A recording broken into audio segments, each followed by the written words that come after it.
It's been a long time since I uploaded a video. Now, last year it was really busy, to say the least.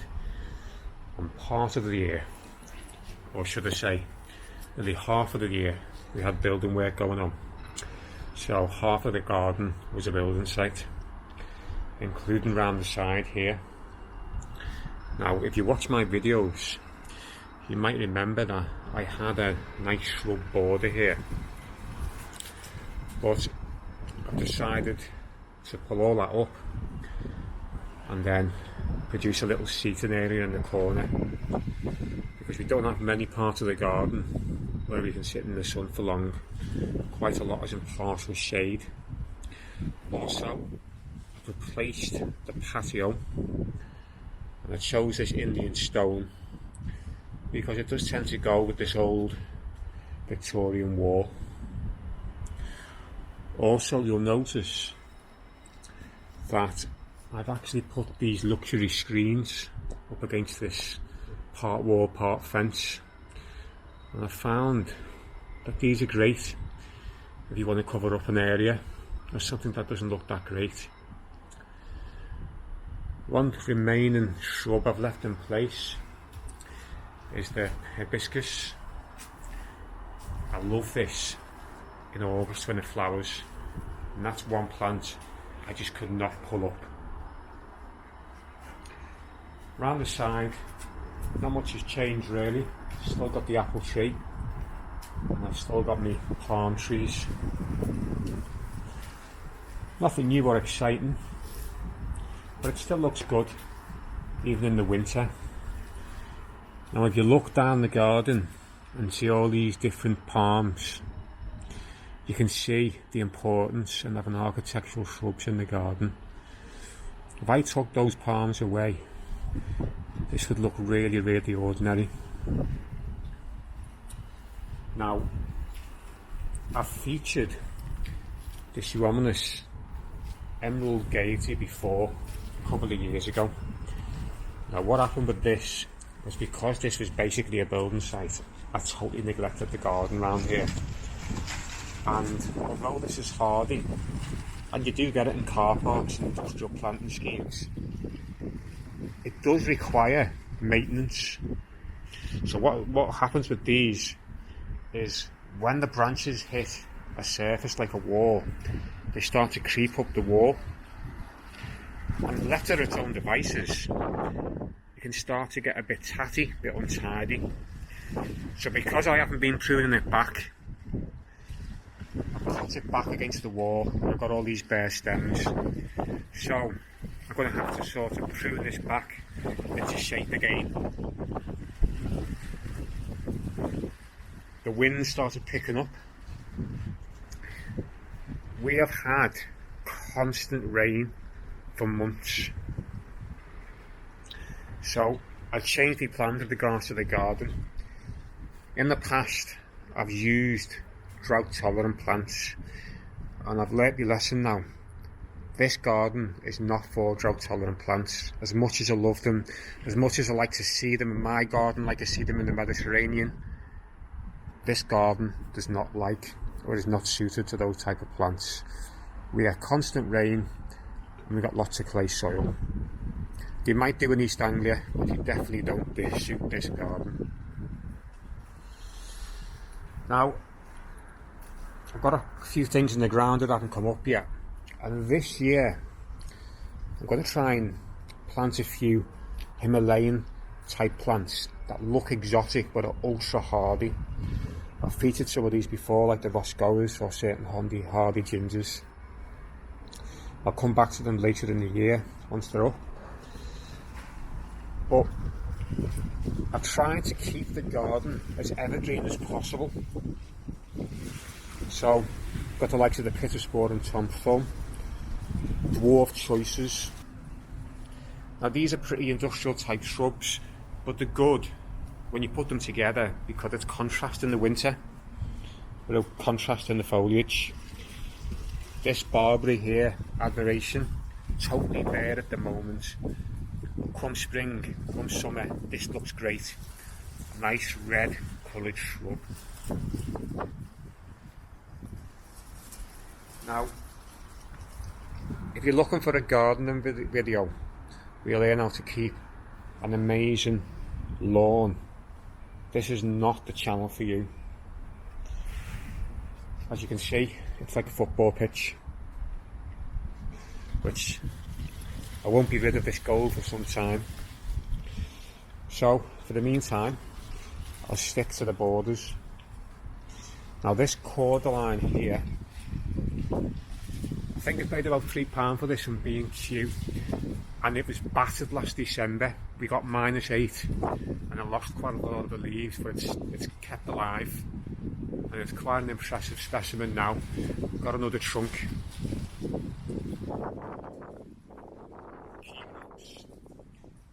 I moved this, so it's looking a bit sad, but this is going to come back strong. The Chimerops, the Mediterranean fan palm, Trachycarpus, they are the bulletproof palms. Got a bit of planting to do here.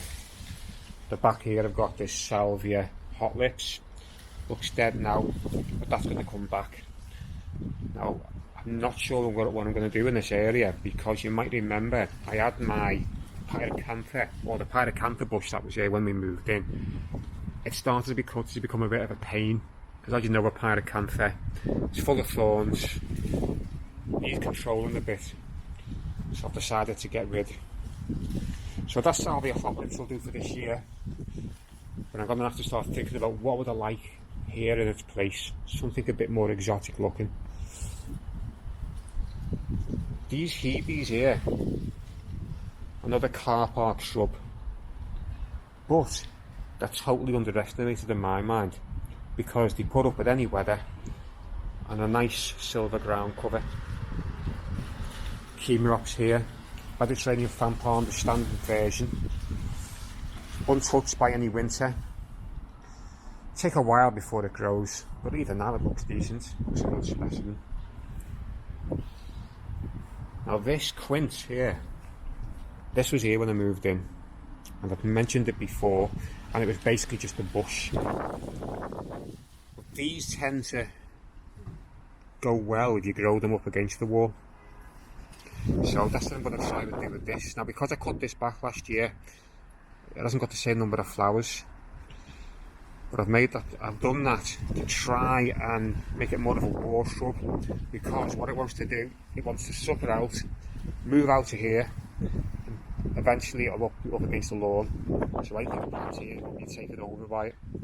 So I want to keep it for the flowers, but I'm going to try and prune it in so it's more of a wall shrub. Now this Trachycarpus, starting to put a bit of growth on it. It was stunted because I moved it from somewhere else, but now it's starting to really move. Another barberry there, Admiration, that'll look great in a couple of months. This will get its yearly prune soon in March. This Hypericum headcoat, indispensable plant in the garden. This, when I cut this right back, it'll look a bit bare, but before you know it, it's back. And all the fresh new growth is what the flowers will appear on. Another Trachycarpus here, starting to grow well. Now this really is planted it's too close to the wall, but the good thing about it, it grows quite narrow. If I put a Fortunae, standard Fortunae here, it'd probably look a total mess. But I think I'll be able to get away with it, because, like I said, it grows quite narrow, and I do not want to pull it up now. This was a corner I mentioned before. I had plants here, they're in shade for 6 months of the year. Nothing grows here well. However, it's baking hot in the summer, so I've put a bench here, and we can sit here in the summer, away from the wind, and get some rays. Now, planted this bamboo a couple of years ago. I'm going to allow this to do its thing and take over this area. This area is an extremely difficult area to plant in. Like I said, it's in darkness for half the year, and sunshine for the other half. Now, you might remember, this is where I had the Butia. The Butia died last year.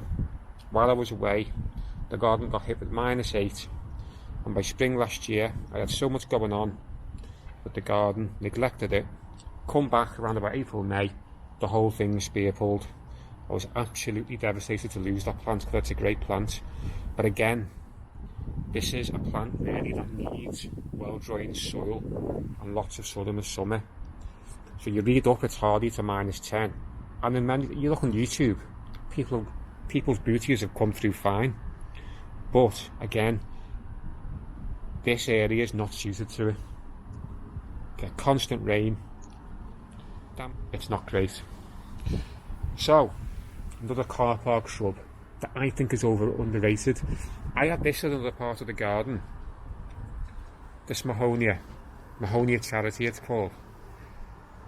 And I decided to try it where I had the Butia.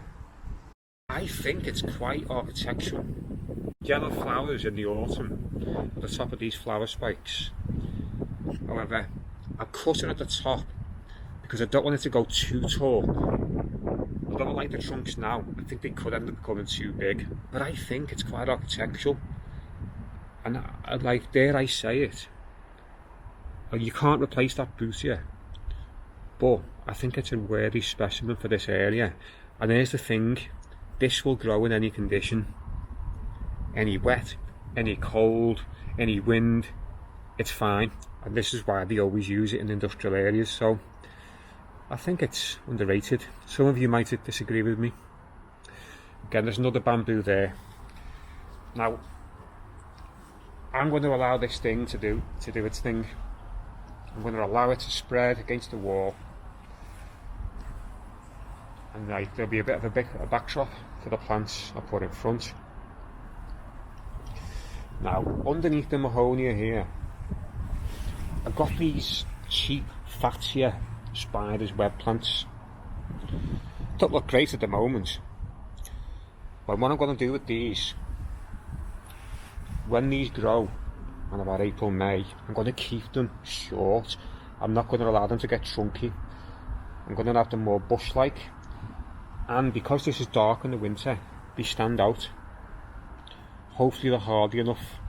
I know they're not as hardy as your normal Fatsia, but I think there's enough hardiness in them to keep them going. In this area underneath, not much going on at the moment. However, I've planted a lot of heucheras. Baby heucheras I got in the sale. Cut back the omphalos, which I love. Come back to these in April. These blue flowers are amazing. You might have seen them before on the channel. But hopefully, when these heucheras start to grow, this area will have a right bit of colour. Nice bit of colour there. Got my Roscoa plant in this soil under here. This is quite shaded and it likes the shade, but it seems to like to be underneath this camellia. Come back to that in July, that won't be up till May. But this camellia, I'm going to allow this now to just grow big and fill this space. As you can see next door, they've got a 5-foot fence. So I'm going to allow the camellia to fill this space. We're pruning this back soon. Another totally underrated shrub. Like a privet plant. Grows nice and dense, great for a hedge. Look at this now. Look at this. Another waggy palm. But this is starting to really grow now. It's taller than me. And I reckon in a couple of years this is going to start getting big. I've featured this before, but one thing I love about it, and you might have picked it, you probably have picked this up in the video, this is quite a windy exposed site, and those leaves are stiff. The Fortunae, or these hardy bananas, these Musa Bajus, will be destroyed in our garden with the amount of wind that we get. but these are great. The wind does nothing to this plant, and this is one of the reasons why I try to stick with this one as opposed to some of the other varieties like your Nova, your Fortunae. And I also try and keep away from bananas for the same reason. In this area here, you'll notice I've got the Albicans Hebe. I had that in the other border. Out of all the Hebes I've grown, this is the toughest one. It's a great little plant. And that is going to stay in this garden permanently. I won't be uprooting that again. The broom bush. Fantastic. Lena, this is called. This would be amazing come April. Catmints didn't come up properly last year. I think they were really hit by that winter. So hopefully this year we'll see 2 hedges of purple flowers covered in bees. Peachy bees before me, Nandina plants, love them. Absolutely love these. Come spring, all that new red foliage is going to come out. Let me just talk about this. This is Mahonia Sweet Winter. Now I had this in the border, and last year, like I said, I neglected the garden. And what happens with Mahonias, as you probably know, is they can start getting leggy if they're not pruned back. Now with the Mahonia Charity, that actually looks okay with the trunks. But these smaller varieties, I don't think they look great with these elongated trunks. So I cut it back last year, and it's come up with these new shoots, and it looks great. I think it's quite exotic. It's stiffer than the soft caress variety. So I've moved this one into a pot, and it actually looks quite smart. Nice plant. I recommend this one. We'll see how this one gets on. Thanks for watching, and don't forget to subscribe.